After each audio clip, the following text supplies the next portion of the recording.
നമ്മൾ രണ്ടുപേരും ഒരുമിച്ച് ജോലിക്ക് പോകുന്ന ആൾക്കാരാണെങ്കിൽ ചില കാര്യങ്ങളൊക്കെ നമുക്ക് മിസ് ചെയ്യൂല്ലേ. അതിൽ പ്രധാനപ്പെട്ട ഒന്നാണ് കേട്ടോ നമ്മൾ ഒരുമിച്ച് ഫുഡ് കഴിക്കുന്നത്. ഡിന്നറാണ് മിക്കപ്പോഴും നമ്മൾ ഒരുമിച്ച് കഴിക്കുന്നത്. വൈകുന്നേരത്തെ ചായയൊക്കെ വല്ലപ്പോഴും മാത്രമാണ് ഒരുമിച്ച് കഴിക്കുന്നത്. ഇതേപോലെ രണ്ടാൾക്കും ഓഫുള്ള വീക്കെൻഡ് ആണെങ്കിൽ മാത്രം. പലപ്പോഴും നമ്മൾ വീക്കെൻഡിൽ എന്തെങ്കിലുമൊക്കെ ആയിട്ട് ബിസി ആയിരിക്കും.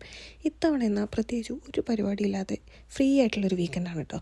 അപ്പോൾ എന്തായാലും ചായക്ക് കൂടെ കഴിക്കാൻ എന്തെങ്കിലുമൊക്കെ ഫുഡ് ഉണ്ടാക്കിയിട്ട് നമുക്ക് ഇഷ്ടമുള്ള എന്തെങ്കിലും. നാട്ടിലുള്ളവർക്ക് ഇതൊന്നും അത്ര വലിയ കാര്യമായിട്ട് തോന്നൂല കേട്ടോ. ഇതേപോലെ ഇങ്ങനെ പുറത്ത് താമസിക്കുമ്പോഴാണ് നമുക്ക് ഇതുപോലത്തെ ചെറിയ കാര്യങ്ങളും ഒരുപാട് സന്തോഷം തരുന്ന വലിയ കാര്യങ്ങളായിട്ട് മാറുന്നതല്ലേ.